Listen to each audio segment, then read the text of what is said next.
Friends, I am in love with this Alleva Coppolo Goomahda bass. I just realized Sarge is next to me on the couch. He's been so quiet still. I didn't know he was up here. He's a good boy. I don't want to pet him. I don't want to disturb him. Anyway, sorry, I got distracted. Man, these Goomahdas are super cool. If you saw the video I did on the other one, if you're a Sopranos fan, you've heard the term Goomahda or Goomar. They kind of use a couple different, depending on who's speaking, they use a couple different things, but it's essentially like I believe an Italian word for like, a side piece or something like that. And what a great description of a short scale bass like this.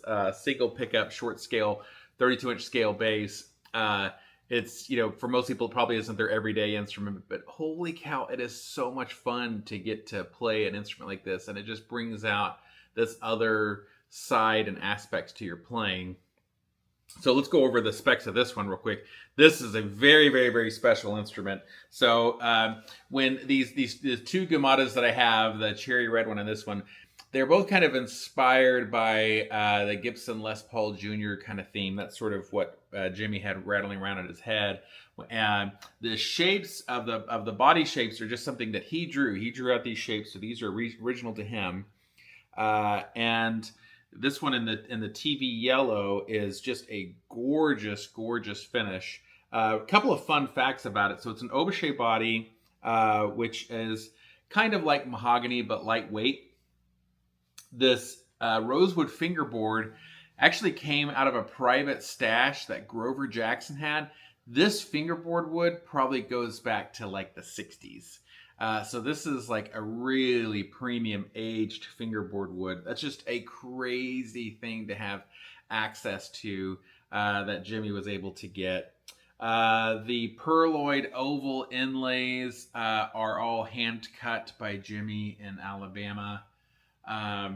The pickup is like kind of a crossover between like a P90 and a Jazzmaster pickup. Hand wound by Jimmy himself. This bass was actually made. All these basses were made for the 2025 NAMM Show. Volume and tone, gold hardware, gold bridge. This gorgeous thick tort pickguard. A flame maple neck. I mean, like I told you guys, this thing is just a knockout.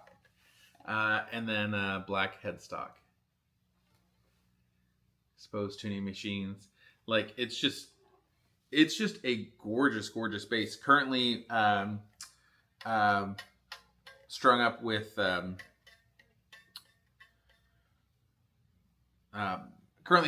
polished strings. Sorry, I kind of went blank there for a minute.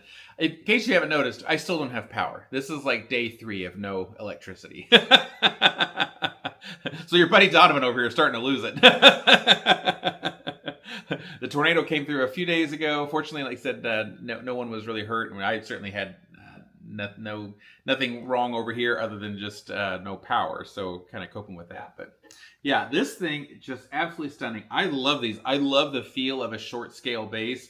First of all, it's very, very like easy to play. Everything's just nice and compact. So it's very, very comfortable. But the other thing with the shorter scale, there's just like a sweetness to the sound that you don't get, a sweetness and a warmth that you just don't get with a longer scale. So really, really nice.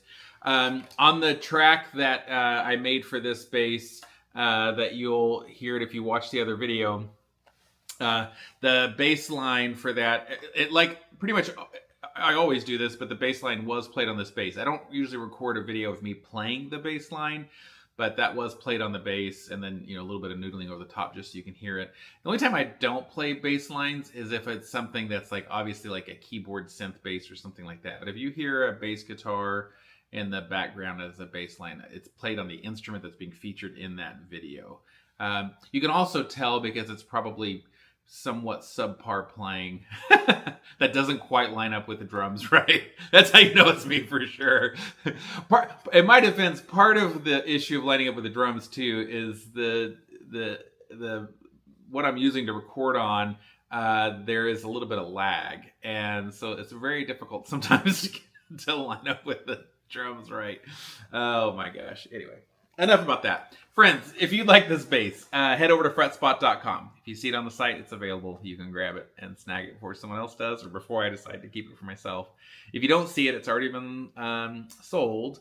But we can work on getting you another one. This, like I said, was kind of a one-off, so that might be tough to get. Oh, there goes Sargy.